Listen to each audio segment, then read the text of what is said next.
what I feel we have done in news, but more importantly than that, I am going to tell you what we are going to do in news. For me, the future is exciting. And I am an evangelist of this beautiful profession called journalism. It's a beautiful profession. The question is how you do it and what you do in this profession. When people question me, they question me on my form. They say, why do you speak so much? Why do you shout so much? I'm here to tell you today about my content and why I do what I do. So I'll divide this 20 minutes into two parts. First part, very briefly, I'll tell you about what we've done, because we believe we have essentially been hugely disruptive in the news business. Close your eyes today in this room and ask yourself, how was the news done 10 years back? And how is the news being done now? You won't even recognize the news of today if you compare it to the news of 2004. In how many industries in this country are you in a position where you cannot recognize what the industry was like a dozen years back and what the industry is today? Apart from maybe telecom, right? I think news is one of the few areas where there has been a massive change. The rate of this change tells me the rate of change in the future is going to be greater. We disrupted the news industry in many ways, and I believe in breaking the status quo because, as Ronald Reagan said, and because we are close to the great American elections, it's good to quote this. He said, status quo, is Latin for the mess we are in. We were in a mess in the news industry in 2004, 2005. What was the news industry? We went through 40, 50, 60 years of covering inaugurations, speaking for the politicians, and whining about what's going wrong in this country. Then we spent about 4 or 5 years creating art forms like Sansani on television, where essentially a person who reported on crime excelled in looking like a criminal himself. And we said that's great and catchy television. Then the change happened. We happened. We launched our channel from a cotton mill compound in Lower Parel.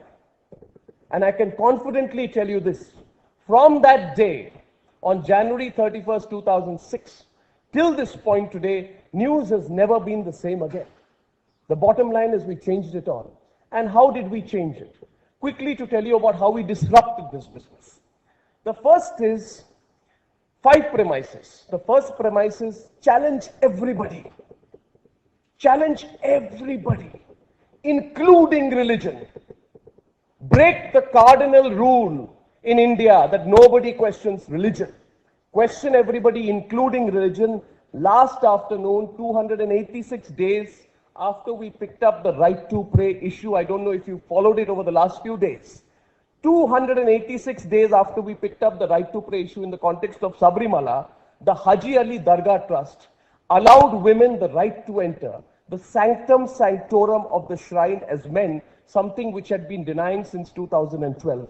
This marked the culmination of a relentless campaign that began in January 2016 on part of Hindu and Muslim women to enter the sanctum sanctorum of shrines like Sabrimala, Shani Shignapur and Haji Ali. This is a beautiful business. When you stick your neck out and you say, I disagree with you, I don't care for what you are, I don't care whether you're a Pandit or a Maulvi or a Maulana, I don't care whether you carry the sanctity of religion, whether you're a politician or anyone else, I just don't believe in the way you've done things. In 286 days, you have demolished an age-old, centuries-old, decades-old, whatever religion, tradition, whatever you call it, because you believe what is right and what is wrong. You are on the side of right. It is wrong to deny women access to the Haji Ali shrine. We questioned them and therefore we challenged it. We are therefore disruptive. Point number 1, we disrupt everything, including religion. Point number 2, and when you take on powerful people, you regain the faith of the viewer. I left this city in 2004 worried about the state of my profession. When media in Delhi had got co-opted by the political class of this city. And I remember that I came back to this city on the 24th of January 2011 when Prime Minister Manmohan Singh was about to do a press conference. which in itself was breaking news because the Prime Minister never spoke then. But I remember sitting in that room, and there were 15 editors. I was editor number 13, almost given my own set of personal bodyguards. And as I entered, I watched 12 editors before me not ask one question to the Prime Minister of India about the scams that had been reported for the last 6 months. 6 months before that, we broke a story called CWG, 2G, Devas ISRO, Kargil for Profit, Aircel Maxis. I hope you've not forgotten these names. We broke it, we stuck our neck out. When Arvind Kejriwal says anything about corruption, I tell him, where were you, Arvind, when we stuck our neck out on corruption? You were a marketing gimmick. That's what you were. You capitalized on our work. India against corruption was not there. There was no Anna, there was no Kiran Bedi, there was no Arvind. There was just a channel called Times Now reporting out of Mumbai, breaking every story out there. When I entered the room, not one editor in that room asked a question to the Prime Minister of India on the scams. One editor even asked the Prime Minister, कि प्रधानमंत्री जी आप सचिन तेंदुलकर को क्या कहना चाहते हैं? Because Sachin had scored a century the day before. And I sat there horrified. I told myself, Arnab, this is what you fled. This, they say, is the high table of journalism in India. These are the editors. These are the high priests. This is the reason why we disconnected from the audience. We broke away from that tradition of lopsided journalism. Point number 3. We put people first. We disrupted this business by saying the only people who matter are the people. Nobody else matters. I believe in a different order of news that gives voice to the concerns of the people over everything else. And I believe that is the order of news that strikes a chord with the masses and gives them something that they can directly relate to. I have been lampooned by my own profession for doing a 4-day coverage of an event called The Ordeal of Prince. This happened in 2006. I've spoken about it on some occasions. 5-year-old boy, son of a landless laborer, falls into a deep borewell at 6:30 p.m. on July 21st, 2006. He falls through the borewell and he falls 60 feet below the ground. English channels refuse to cover the story. They say a Hindi channel wali story. We pick up the story for various reasons. And before you today, I shall share with you my own personal reason for covering the story. Because in July 2006, I had failed. I had launched the channel and it had failed. And there are people with me here in the room today. Partho is there, chairman of BARC. He knows the difficulty we faced when we failed. Nobody stands with you when you fail. And I asked myself deep within, why did you fail? I failed. I launched a channel which was laughed at. Not called Times Now. They used to say, Times when? Times never. The political class, they didn't like the fact that within 1 month of the launch of this channel, we were part of breaking the Office of Profit story. We had broken big stories. We had challenged Naveen Chawla. We had challenged Naveen Chawla, who was close to Sonia Gandhi, the Congress establishment at that time. And in Delhi, people don't talk as openly as I do, but I talk anyway. These people didn't like us. They wanted us to fail. They realized that if this channel, if this group of journalists working out of Mumbai stands on its own feet, there will be a challenge to our establishment one day. So crush their spirit. And when we were crushed, when we were 7% ratings channel, we covered the story of Prince. Because when you lose it all, your life goes back to your own experience. And I remember in 1996, my news editor called Appan Menon, a wonderful person, I don't know how many in the room knew him. He brought me to this profession. Appan had asked me to go and report a story of a child falling into a borewell outside a school in South Delhi. And I told Appan, I won't cover the story. And Appan said, why? I said, Appan, I'm a university topper. I've been to Oxford. I want to cover big news. Appan said, what is big news? I said, I want to cover the finance ministry, Congress party, BJP, elections. I don't want to cover the story of a child falling into a borewell. Appan told me that one day in your life you will realize, Arnab, that that borewell was supposed to be covered by someone from the government. The child falling into a borewell is a bigger story than the ones you're talking about. And that day, on July 21st, 2006, I went into my consciousness. I was atoning out of a sense of self-guilt. I realized what this profession was about. And I obsessively covered it. And I can't tell you what the emotions are because I've been told, distance your emotion from the news. News is supposed to be objective. When you emote, you lose a sense of objectivity. I haven't heard greater rubbish in my life. How can you be unemotional when a 6-year-old boy, you don't know whether he's dead or alive, the whole country was praying for him. I remember there was no Twitter. We opened up the phone lines. But with the phone lines, we opened up our hearts. And everyone across the country started calling, praying for Prince. Every time his hand moved. And when eventually somebody brought the boy out from the borewell, and he was taken wrapped up, and we did not know whether Prince was brought out dead or alive. Our hearts were beating. And when we finally were told that Prince is alive, my entire newsroom started crying. 4 days we had done nothing else. Some of us had not gone home. We were just obsessing about Prince. The whole newsroom started crying. That is the core of this profession. It's nothing else. We captured it in one line when we launched this camp. We said, feel the news.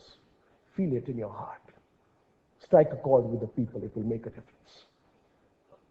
The fourth point is simply, therefore, an extension of what I told you.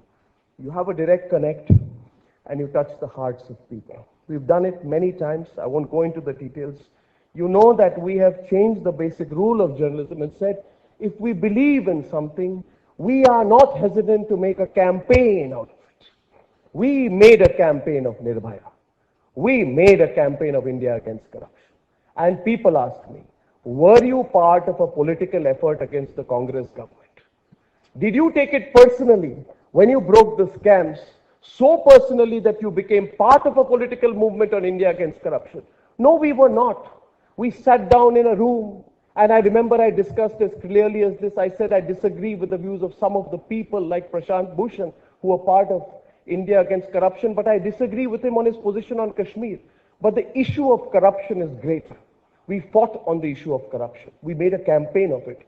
Because you know what? In this country, I grew up seeing the biggest stories on page 17, single column. I saw the biggest stories relegated to a 1-minute news reporter between 9:17 and 9:18. I saw anchors who spoke too politely. I saw reporters afraid of asking questions directly. And I saw in all of this that when you don't shout in this country, nobody listens. I believe me, you try saving the life of Prince by putting it as 1-minute story or a page 17 single column news report. Prince would not have lived. The members of parliament would not have gone. The army chiefs would not have been there. He would not have been brought out alive. In this country, you have to connect very strongly to the viewers and amplify your voice. And finally, this is my past of how we've disrupted. I have taken the cardinal rule of journalism and thrown it into the dustbin. And that cardinal rule is never express your opinion. Report only the facts. Facts are sacred, but opinion is supreme. Those people who believe that they should not express opinion are lying to you. They have opinion. They are only disguising it. They have opinion. They are only camouflaging it. The difference is I don't camouflage my opinion. So much so that when in January, in JNU, I find someone saying, Burhan wali azadi, I am upset with it. I am not going to be politically correct about it. This profession that I am in for 1 month went after me because I questioned those people who said Burhan wali azadi. I wish they would have the heart 6 months later to reevaluate their own positions in another context. Bottom line is this. Television debates are not meant to be a Wikipedia-like functioning of doling out facts and information to the viewer alone. Accessibility of information in today's day and age is free and simple. And therefore consider that if television news is meant to be a change agent, it is imperative that it arrives at an opinion based on the facts at its disposal. Opinion is therefore sacred because having an opinion and not hesitating to air it, however uncomfortable it may be to those at its receiving end, is a reflection of the power of this great democracy of ours. I, therefore, am a great believer in opinion. Opinion that is not motivated, but opinion that comes from the core of our hearts. Because everywhere we have our opinions and we have a right to express it. I have a fundamental rule: everybody can express their views on my show and on our channel, but I reserve to have the right to my own opinion as well. Now, ladies and gentlemen, I believe the game has just begun. And I will now tell you about the future of journalism in this country. And I will tell you facts. And as I tell you this today, I assure you, Amitabh, call me back 3 years from now to this forum, or maybe 4. And you will see that everything I'm about to tell you is about to happen in the next 3 or 4 years. I hope there are some young journalists in this room. And if there are some today, I want you to hear me. And I just want to say this: disagree with me, disagree with my views. There's no problem on it. You don't have to agree with me. But I want to present a view of what is about to happen. So, our disruption has happened over the last decade. The future of our disruption, which is going to happen over the next 3 years, is going to be 6 or 7-fold. First, and don't misunderstand this, please, we will disrupt by taking news away from the city we are in. New Delhi will not be the center of news. This is a cold fact, and believe me, we are doing it even today. We control 80% viewership. The channels in Delhi have 20%. It's not about a geography. It's not about a mindset. Don't get me wrong. This is not my fundamental premise against Lutyens Delhi. But let me tell you this. For far too long, Indian television has lived in boxes. Boxes, I believe, that have been piled up as a sort of cushions for New Delhi to comfort the news industry of India. I have personally spent the last decade working out of a small newsroom in Lower Parel in Mumbai. And I'll tell you this, what have I learned? I have learned that being away from the national capital has allowed us the freedom to not only disrupt the system at will fearlessly, but also redefine the geography and horizons of the news viewer. So we will disrupt the news once again by taking the focus to places like Odisha, where 21 people in the ICU and dialysis ward of a hospital were killed, and it was a fleeting mention. We covered it for 3 days on our channel. We will disrupt the news once again by taking the focus to places like Bihar, where it has become an annual tradition for elected representatives of the people of an impoverished state to be grabbing goodies funded by the taxpayer. Remember, viewers, just look at last week and ask yourself fundamental fact: how many channels operating out of Delhi covered the story of Rocky Yadav? Rocky Yadav is the son of a politician, killed Aditya, 18-year-old boy, at gunpoint from the back of his car because he overtook his car. For some reason, this story didn't shake the hearts here. Is it because people felt that if you question Rocky Yadav, you'll be questioning a certain part of the establishment that you don't want to question at this point of time that is ruling in Bihar? Then you are a player, you're not a journalist. So, point number one, we will disrupt the news industry by taking news away from the national capital. Secondly, we will disrupt the news industry, and this is going to happen by creating a new center of news.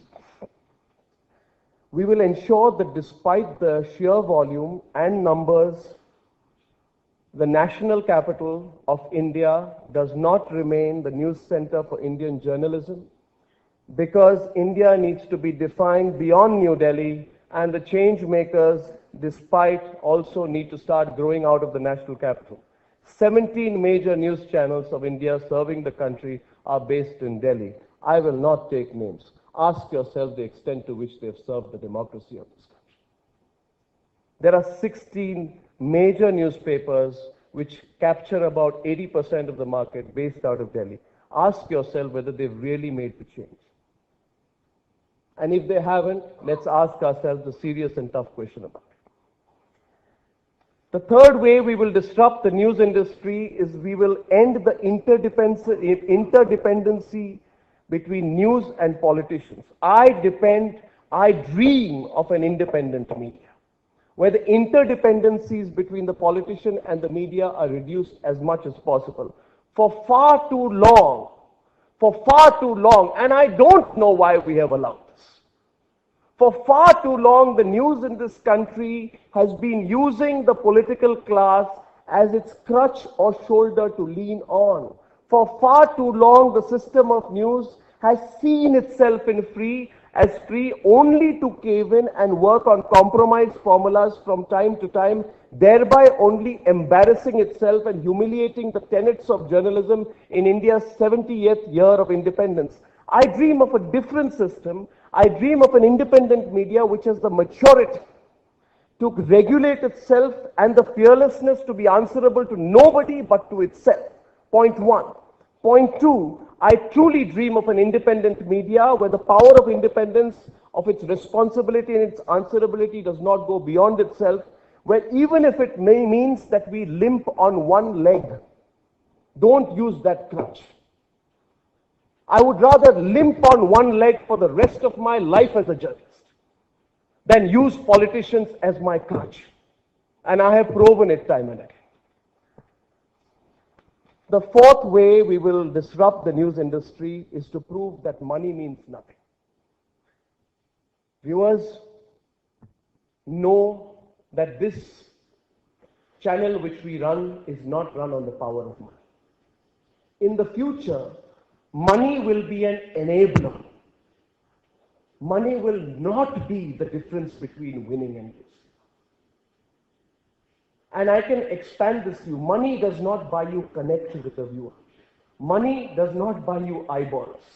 Money cannot buy you a ticket to be an agent of change. The courage of disruption and your own brand of journalism can make that change. But we live in India today where news is not consumed on television solely anymore. News is not consumed and increasingly in the future will be less consumed through your morning newspaper. In fact, your morning newspaper and your television set before bed become only the first agent of what the news has become. Consider this to understand. We are the second biggest community of smartphone users with 220 million users. The number of tablet users in India is 18.7 million. We have 462 million internet users. Our 3G and 4G users are 120 million. In only 24 months, we've increased that much. And Twitter has 313 million users in India. And the CEO of Twitter, who met me 6 months back, told me that they haven't even reached 1/3 of their potential. What does this mean for me as a journalist? It means that today is a glorious age where only content is king. I can't buy my way to your heart. I can't win by building distribution monopolies. I cannot win by paying more money and going on prime frequency and beating the hell out of someone who cannot afford the money, as happened in the past and was on a UHF or S band. In today's digitized age, everybody is on an equal platform. And we will be too. We will be too. Once we are on that platform, it is for you to choose, which means nothing can keep me away from it. The future of journalism is going to go through quantum change when journalists like me begin to realize that nothing can stand between me and you. My relationship is with you. You may hate me, disagree with me. You have a right to confront me, question me. Throw stones at me, boycott me. But nothing can make sure that I don't reach you. Nothing. Certainly not money. That's a beautiful moment in our industry, when money ceases to matter and content is king. Therefore, the fifth reason we will disrupt in this beautiful world which we are about to enter is that people will find good content. I believe that with avenues and seamless access to information that we have in our times when news is available and literally breaking on our fingertips at 140 characters on Twitter, Content becomes supreme because it is more easy than before for people to just search and find you. Money, what can money do? Money can buy you infrastructure, but money cannot replace or buy good content, especially in the cluttered news space that we are in the midst of right now. People ask me, what about these big corporate groups? So much money they have. Media is going to be bottom up. Absolutely not. How can you? You spend all the money in the world. Will you know how to do a story? You invest thousands of crores. I challenge anyone. Come invest thousands of crores. But between me and my viewer, there is one camera and my viewer is on the other side. Prove to me that your thousands of crores will find a greater connect between you and the viewer. It will rather be an impediment. It will not be an enabler. And the last part, which I want to share with you, because we are on the edge of a massive independent media revolution. Things are about to change, ladies and gentlemen. And I hope I meet you 6 months from now and you realize what I'm talking about. Sometimes before the storm, it appears a sense of tremendous calm. In my industry today, there is boredom. More of the same. But believe me, this is a mirage. Things are going to change in a way people will not recognize again.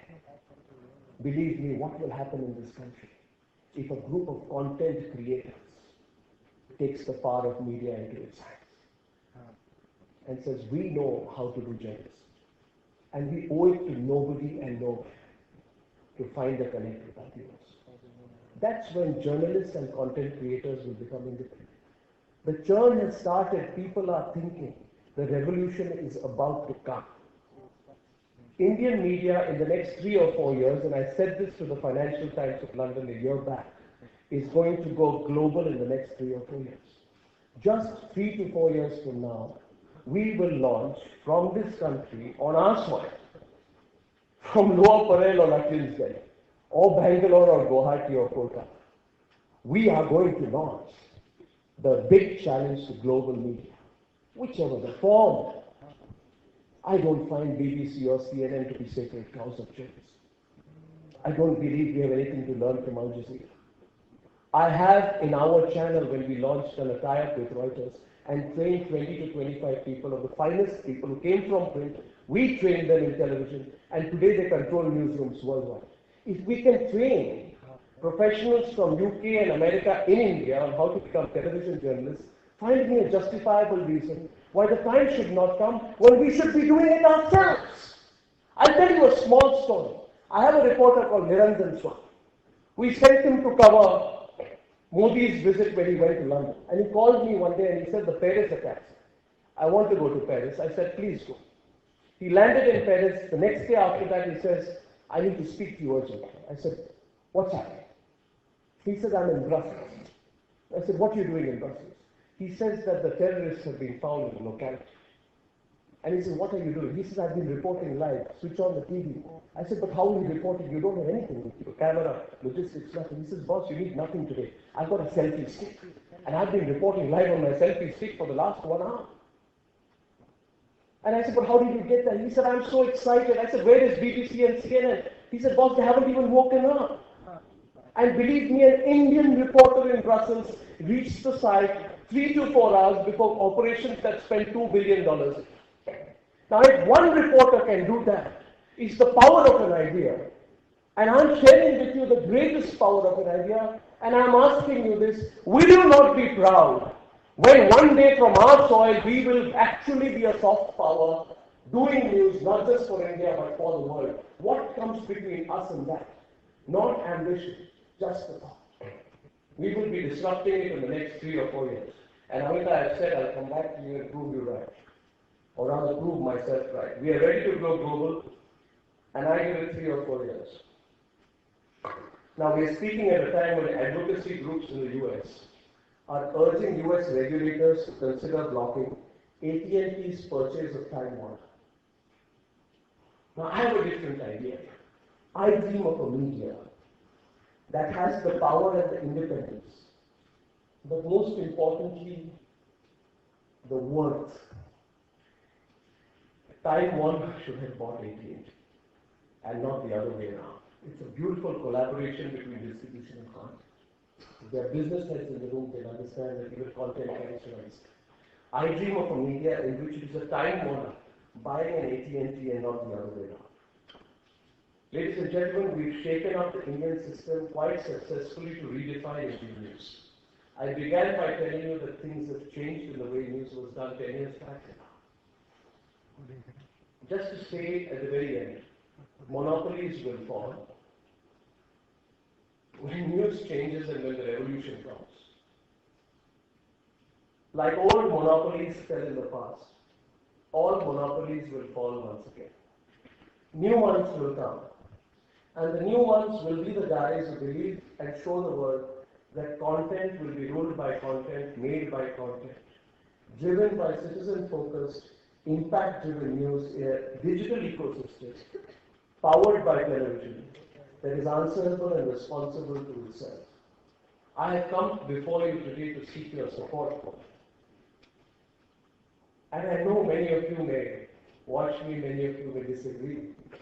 I know that many of you in the room would say, we never agreed with what you said on TV. That's fine. Leave that aside. We are never homogeneous. We are not meant to be a homogeneous society.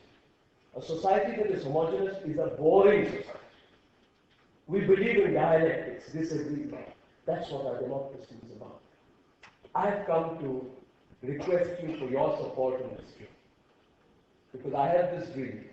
I prophesied the dream will happen. There are people who believe in the dream. There are some among us in the media industry who are perennially restless. Out of our restlessness comes our urge for change. We change a few things, we fail, we cannot. In the dream for independent media, if you believe in some form, independent media needs to come forth in this country. 5 things. I'll give you 5 reasons why you should support it. Because it is time for independent media to come in this country. Secondly, because the power of distribution makes money less important and content more important. Third, because we have the power to change. We have changed. We've stuck our neck out. We've proven to you. We've done big stories. We've challenged the power. When we broke stories like Commonwealth Games in the UPA regime or the Lalit Gate issue in the NDA regime, people have asked us, are you doing this for ratings? You don't break CWG, 2G, or Lalit Gate for ratings. You do it because you believe in a fundamental difference between right and wrong. So the third reason you should support